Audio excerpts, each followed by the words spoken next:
دوستو آج کی اس ویڈیو میں ہم آپ تمام لوگوں کے ساتھ مسجدوں سے جڑی ایک ایسی اہم اور دلچسپ معلومات شیئر کرنے جا رہے ہیں جو شاید پورے یوٹیوب پر آپ کو کہیں اور دیکھنے نہیں ملے گا۔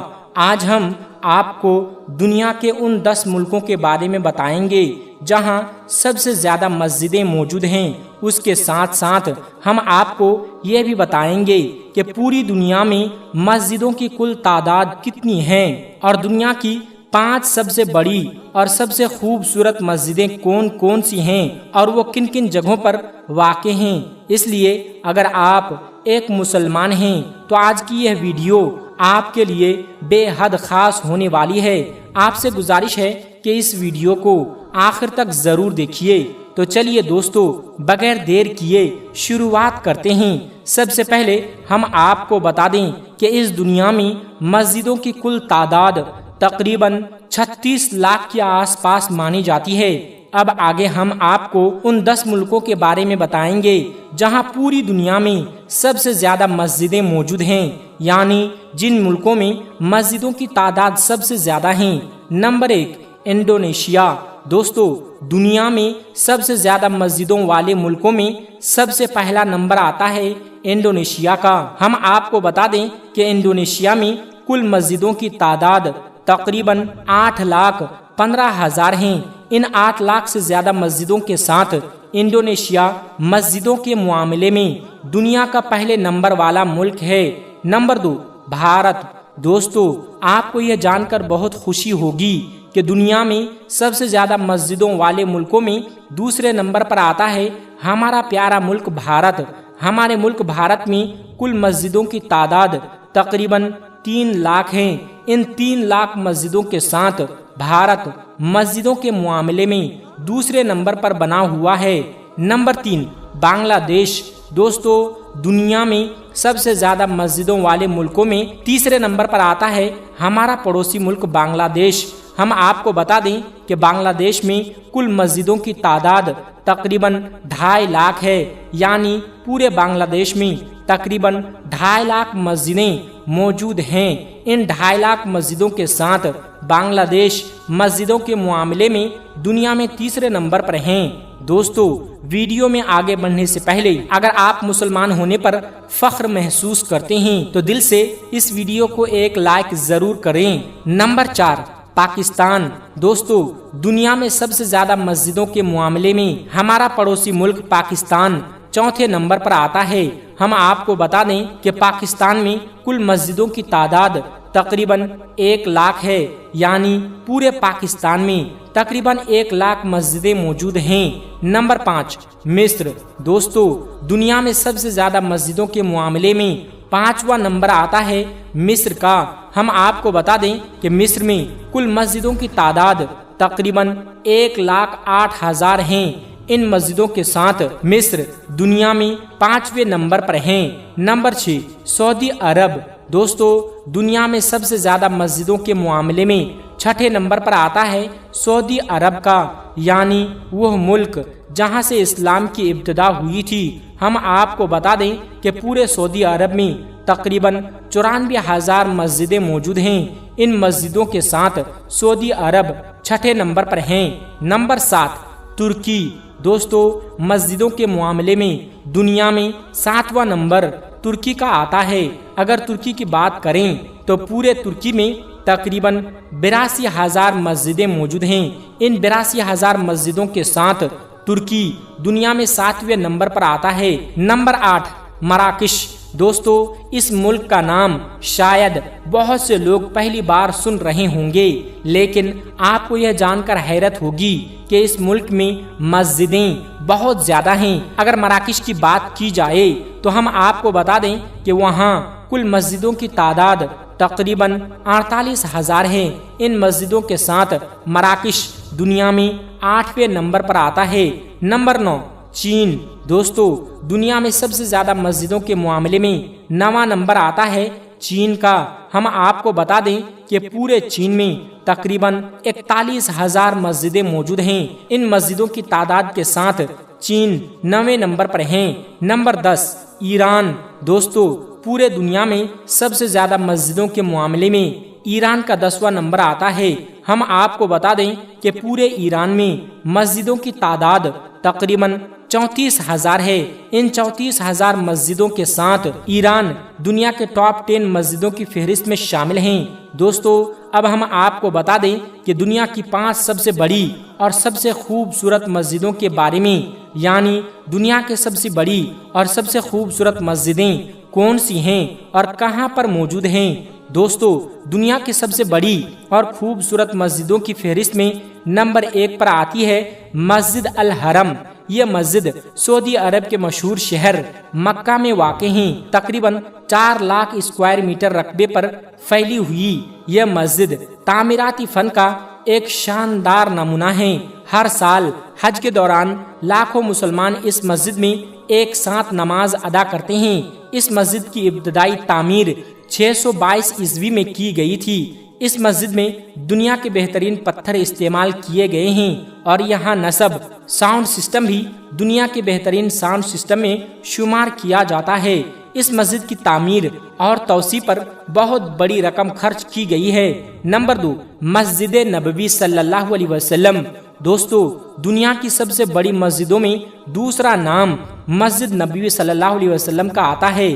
یہ مسجد بھی سعودی عرب کے مشہور شہر مدینہ منورہ میں واقع ہے۔ اس مسجد کی بنیاد خود اللہ کی آخری نبی حضرت محمد صلی اللہ علیہ وسلم نے رکھی تھی۔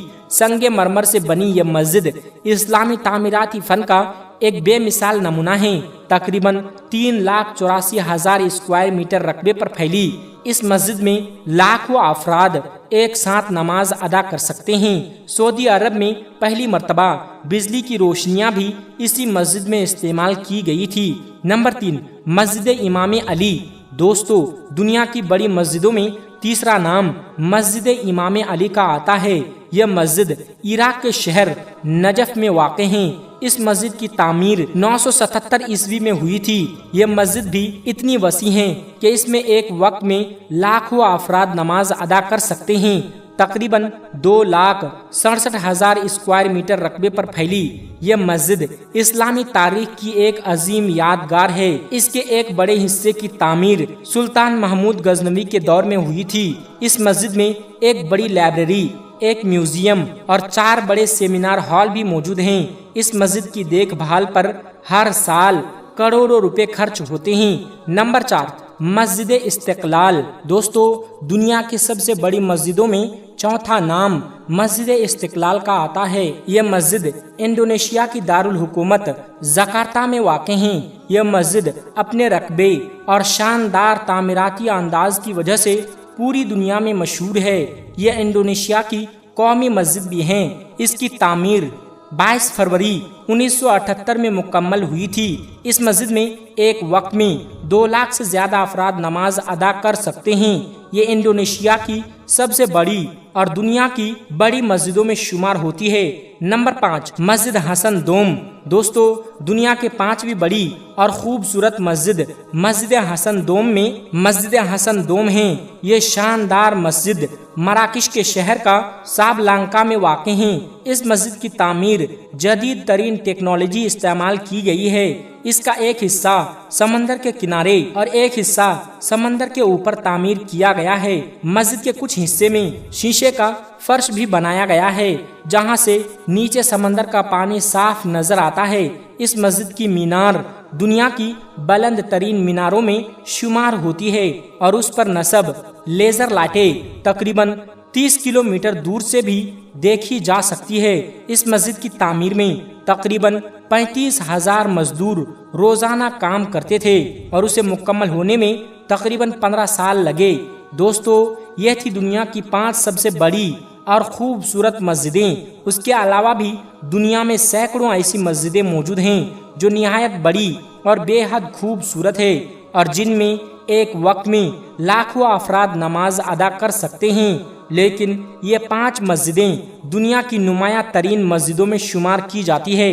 اللہ کے پیارے نبی حضرت محمد صلی اللہ علیہ وسلم نے فرمایا کہ دنیا میں جو شخص مسجد بنائیں یا مسجد بنانے میں کسی بھی طرح مدد کرے، اللہ تبارک و تعالی اس کے لیے جنت میں ایک گھر تیار فرماتا ہے۔ اللہ تعالی ہم سب کو اپنی مسجد کو آباد کرنے اور 5 وقت کی نماز ادا کرنے کی توفیق عطا فرمائیں، آمین یا رب العالمین۔ جب زمین زور سے جھٹکوں سے ہلا دی جائے گی اور زمین اپنے اندر کے سارے بوجھ باہر نکال دے گی اور انسان کہے گا کہ اس زمین کو کیا ہو گیا ہے، اس دن زمین اپنے اوپر گزرنے والے سب حالات بیان کر دے گی، کیونکہ تمہارے رب نے اسے ایسا کرنے کا حکم دیا ہوگا۔ دوستو، ہم ہمیشہ سے سنتے اور پڑھتے آئے ہیں کہ یہ دنیا ایک مقررہ نظام کے تحت چل رہی ہے، لیکن ایک ایسا دن آئے گا جب یہ سب ختم ہو جائے گا۔ آخر وہ دن کب آئے گا جسے ہم قیامت کے نام سے جانتے ہیں؟ دوستو، انسان ہونے کی حیثیت سے اکثر لوگوں کے ذہن میں یہ سوال آتا ہے کہ آخر قیامت کب آئے گی، لیکن اس کا علم صرف اللہ تبارک و تعالیٰ کے پاس ہے۔ اللہ تعالیٰ نے یہ علم کسی انسان کو نہیں دیا، البتہ ہمارے اور آپ کے پیارے آقا حضرت محمد صلی اللہ علیہ وسلم نے بڑے اہتمام کے ساتھ قیامت کی بہت ساری نشانیاں بیان فرمائی ہیں تاکہ ہم قیامت سے پہلے آنے والے فتنوں سے بچ سکیں۔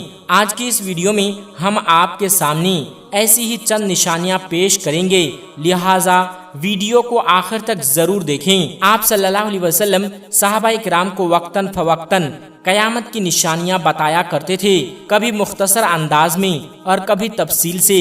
آپ صلی اللہ علیہ وسلم نے قیامت کی علامات بیان کرنے کا اس قدر اہتمام فرمایا کہ اس کا اندازہ صحیح مسلم کی ایک حدیث سے ہوتا ہے۔ حضرت ابو زید انصاری فرماتے ہیں کہ رسول اللہ صلی اللہ علیہ وسلم نے ہمیں فجر کی نماز پڑھائی، پھر ممبر پر تشریف لائے اور ہمیں خطاب فرمایا یہاں تک کہ ظہر کا وقت ہو گیا۔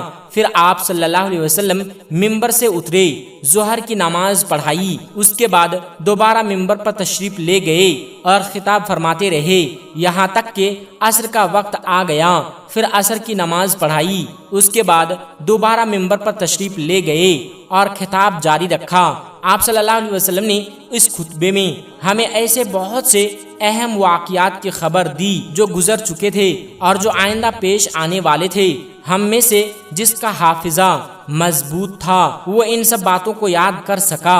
اسی طرح حضرت حذیفہ روایت کرتے ہیں کہ نبی کریم صلی اللہ علیہ وسلم نے قیامت تک پیش آنے والا کوئی بھی واقعہ ایسا نہیں چھوڑا جس کے بارے میں ہمیں نہ بتایا ہو۔ جس نے یاد رکھا اس نے یاد رکھا اور جو بھول گیا وہ بھول گیا۔ میرے ساتھی بھی جانتے ہیں کہ جب آپ صلی اللہ علیہ وسلم کی بتائی ہوئی کوئی بات یا واقعہ پیش آتا تو مجھے فوراً وہ حدیث یاد آ جاتی تھی۔ اب ہم اپنے اصول سوال کی طرف آتے ہیں کہ قیامت کب آئے گی۔ اس کا جواب قرآن مقدس میں موجود ہے۔ اللہ تبارک و تعالیٰ فرماتا ہے کہ بے شک قیامت کا علم صرف اللہ تبارک و تعالیٰ کے پاس ہے، اور ایک دوسری جگہ اللہ تبارک و تعالیٰ فرماتا ہے اے نبی، لوگ آپ سے قیامت کے بارے میں پوچھتے ہیں کہ وہ کب آئے گی، آپ فرما دیجئے کہ اس کا علم صرف میرے رب کے پاس ہے۔ اب اس حوالے سے ایک حدیث بھی سن لیجئے، یہ حدیث صحیح مسلم کی ہے۔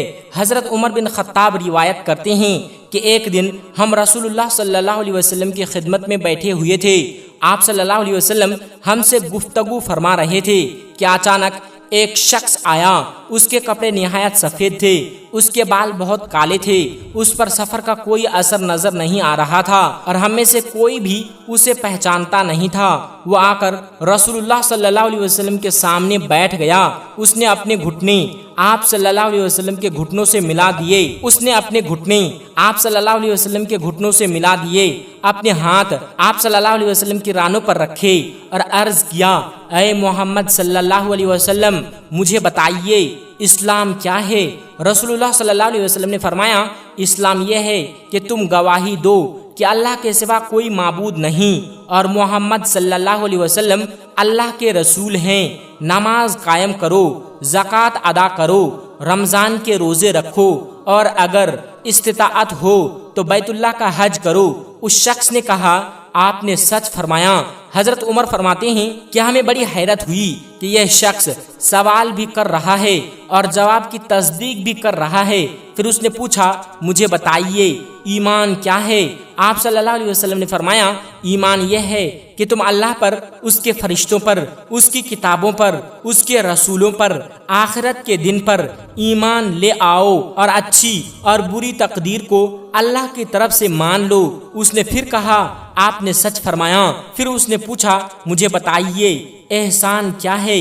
آپ صلی اللہ علیہ وسلم نے فرمایا احسان یہ ہے کہ تم اللہ کی عبادت اس طرح کرو جیسے تم اسے دیکھ رہے ہو، اور اگر تم اسے نہیں دیکھ سکتے تو یقین رکھو کہ وہ تمہیں ضرور دیکھ رہا ہے۔ پھر اس شخص نے پوچھا مجھے بتائیے قیامت کب آئے گی؟ رسول اللہ صلی اللہ علیہ وسلم نے فرمایا اس کے بارے میں پوچھے جانے والا پوچھنے والے سے زیادہ نہیں جانتا۔ پھر اس شخص نے عرض کیا اچھا پھر مجھے قیامت کی کچھ نشانیاں ہی بتا دیجئے۔ رسول اکرم صلی اللہ علیہ وسلم نے فرمایا جب لونڈی اپنی مالکن کو جنم دے گی اور جب تم دیکھو گے کہ ننگے پاؤں، ننگے بدن، غریب اور بکریاں چرانے والے لوگ اونچی اونچی عمارتیں بنانے میں ایک دوسرے سے مقابلہ کریں گے تو سمجھ لو کہ قیامت کی نشانیاں قریب آ چکی ہے۔ حضرت عمر رضی اللہ تعالی عنہ فرماتے ہیں کہ اس کے بعد وہ شخص وہاں سے چلا گیا۔ کچھ دیر بعد رسول اکرم صلی اللہ علیہ وسلم نے مجھ سے فرمایا اے عمر کیا تم جانتے ہو کہ وہ شخص کون تھا؟ میں نے عرض کیا اللہ اور اس کے رسول ہی بہتر جانتے ہیں۔ آپ صلی اللہ علیہ وسلم نے فرمایا وہ جبرائیل امین تھے جو تمہیں تمہارا دین سکھانے آئے تھے۔ دوستو اس حدیث سے بالکل واضح ہو جاتا ہے کہ قیامت کا صحیح وقت صرف اللہ تبارک و تعالی ہی جانتا ہے، نہ کوئی نبی، نہ کوئی فرشتہ اور نہ ہی کوئی انسان اس کا وقت جانتا ہے۔ اللہ تبارک و تعالی کے رسول اس کی بہت سی نشانیاں ضرور بیان فرما دی ہے تاکہ لوگ ہوشیار رہے اور اپنی آخرت کی تیاری کریں۔ اب سوال یہ پیدا ہوتا ہے کہ آخر قیامت کہتے کس چیز کو ہیں؟ قیامت دراصل اس عظیم دن کا نام ہے جب حضرت اسرافیل علیہ السلام اللہ تعالیٰ کے حکم سے سور پھونکیں گے۔ جیسے ہی سور پھونکا جائے گا پوری کائنات لرز اٹھے گی، پھر ہلکے ہلکے جھٹکے محسوس ہوں گے، پھر ان کی شدت بڑھتی جائے گی۔ انسان، جانور اور تمام جاندار ایک ایک کر کے مرنے لگیں گے۔ ہر طرف خوف، دہشت پھیل جائے گی۔ ہر انسان اپنی جان بچانے کے لیے ادھر ادھر بھاگے گا، لیکن کسی کو کہیں پناہ نہیں ملے گی۔ اس دن کوئی کسی کا حال پوچھنے والا نہیں ہوگا۔ ہر شخص اپنی فکر میں ہوگا۔ زمین پھٹ جائے گی، پہاڑ روئی کی طرح اڑنے لگیں گے، ستارے ٹوٹ پڑیں گے، سورج اور چاند اپنی روشنی کھو بیٹھیں گے، آسمان پھٹ جائے گا اور پوری کائنات اللہ تبارک و تعالیٰ کے حکم سے فنا ہو جائے گی۔ دوستو اس عظیم دن کی خبر تمام انبیاء کرام نے اپنی اپنی امتوں کو دی ہے۔ ہمارے پیارے نبی حضرت محمد صلی اللہ علیہ وسلم نے بھی فرمایا ہے کہ قیامت قریب آ چکی ہے اور میں اللہ تبارک و تعالیٰ کا آخری رسول ہوں۔ قرآن مجید اللہ تعالیٰ کی آخری کتاب ہے۔ اللہ تعالیٰ قرآن کریم میں فرماتا ہے اے نبی لوگ آپ سے قیامت کے بارے میں پوچھتے ہیں، آپ فرما دیجئے کہ اس کا علم صرف اللہ کے پاس ہے اور آپ کیا جانیں، شاید قیامت بہت ہی قریب ہو۔ آج کی جدید سائنس بھی یہ مانتی ہے کہ زمین کو آسمان سے آنے والی چیزوں سے خطرہ ہو سکتا ہے۔ خلا میں بہت بڑے بڑے پتھر اور ستارے گردش کر رہے ہیں۔ اگر اللہ تبارک و تعالیٰ چاہے تو ان میں سے کوئی بھی زمین سے ٹکرا سکتا ہے۔ سائنسدانوں کے مطابق سال 2029 میں ایک بڑا ستارہ زمین کے بہت قریب سے گزرنے والا ہے۔ ناسا کے مطابق وہ تقریباً 13 اپریل 2029 کو زمین کے قریب سے گزرے گا اور ممکن ہے کہ اسے لوگ اپنی آنکھوں سے بھی دیکھ سکیں۔ البتہ وہ زمین سے ٹکرائے گا یا نہیں اس کا یقینی علم صرف اللہ تبارک و تعالیٰ کو ہی ہے۔ اب آئیے ان نشانیوں کی طرف چلتے ہیں جنہیں رسول اکرم صلی اللہ علیہ وسلم نے قیامت کی علامات کے طور پر بیان فرمایا ہے۔ رسول اللہ نے قیامت سے پہلے ظاہر ہونے والی بہت سی نشانیاں بیان فرمائیں۔ ان میں سے بعض نشانیاں پوری ہو چکی ہیں، بعض ہمارے سامنے پوری ہو رہی ہے اور بعض ابھی باقی ہیں۔ مثلاً آپ صلی اللہ علیہ وسلم نے فرمایا حجاز کی سرزمین سے آگ نکلے گی، اہل علم کے مطابق یہ نشانی پوری ہو چکی ہے۔ اسی طرح آپ صلی اللہ علیہ وسلم نے فرمایا کہ گھروں میں گانے بجانے کی آوازیں عام ہو جائیں گی، بے حیائی پھیل جائے گی، لوگ ماں باپ کی نافرمانی کریں گے، باپ سے زیادہ دوستوں کو اہمیت دی جائے گی، بازاروں میں دھوکہ اور بے حیائی بڑھ جائے گی، ظالموں کا ساتھ دینے والے لوگوں کی تعداد زیادہ ہو جائے گی، کم عمر اور نااہل لوگ حکومت کرنے لگیں گے، ناپ تول میں کمی بیشی ہو جائے گی، علم صرف دنیا کمانے کے لیے حاصل کیا جائے گا، قرآن مجید کو صرف اچھی آواز اور شہرت کے لیے پڑھا جائے گا، علماء حق کم ہوتے جائیں گے، نیک لوگوں کی قدر کم ہو جائے گی، جھوٹ کو سچ اور سچ کو جھوٹ کہا جائے گا، رشتہ داروں کے حقوق ضائع کیے جائیں گے، مسجدوں میں دنیا کے باتیں اور شور و گل ہونے لگے گا، لوگ صرف جان بچانے والوں کو سلام کریں گے، بڑی بڑی عمارتوں پر فخر کیا جائے گا، سود اور رشوت کو مختلف نام دے کر جائز سمجھا جائے گا، شراب نوشی اور زنا عام ہو جائے گی، عورتیں کپڑے پہننے کے باوجود بے پردہ نظر آئیں گی، اپنے سروں کے بال اس طرح بنائیں گے جیسے اونٹ کا کوہان ہو، اور لوگوں کی توجہ حاصل کرنے کے لیے بناؤ سنگار کے ساتھ اتراتی ہوئی چلیں گی۔ دوستو، اگر ہم اپنے ارد گرد نظر ڈالیں تو ان میں سے بہت سی باتیں آج ہماری آنکھوں کے سامنے نظر آتی ہے۔ البتہ یہ بھی یاد رکھنا ضروری ہے کہ قیامت کی جھوٹی یا بڑی نشانیوں کی تفصیل مختلف صحیح احادیث میں موجود ہیں اور ان کی تشریح اہل علم نے بیان کی ہے، اس لیے ہر واقعوں کو خود سے کسی نشانی پر منطبق کرنا درست نہیں، بلکہ اس معاملے میں معتبر دینی رہنمائی اختیار کرنی چاہیے۔ جب اللہ تبارک و تعالیٰ کا حکم ہوگا اور وہ وقت آ جائے گا جو صرف اسی کے علم میں ہے تو حضرت اسرافیل علیہ السلام سور پھونکیں گے، پھر زمین لرز اٹھے گی، قبریں کھول دی جائیں گی اور تمام انسان دوبارہ زندہ کر کے اللہ تعالیٰ کے سامنے جمع کیے جائیں گے۔ اللہ تعالیٰ سورہ ابراہیم کی آیت نمبر 48 میں فرماتا ہے، اس دن زمین کو دوسری زمین سے بدل دیا جائے گا اور آسمان بھی بدل دیے جائیں گے اور سب لوگ ایک اکیلے زبردست اللہ کے سامنے حاضر ہوں گے۔ ہم دعا کرتے ہیں کہ اللہ تعالی ہمیں اس دن کی سختیوں سے محفوظ فرمائیں، ہمارے گناہوں کو معاف فرمائیں، ہمیں جنت الفردوس میں جگہ عطا فرمائیں، ہمیں اپنا شکر ادا کرنے والوں میں شامل فرمائیں اور اپنی کامل اطاعت کی توفیق عطا فرمائیں۔ آمین یا رب العالمین۔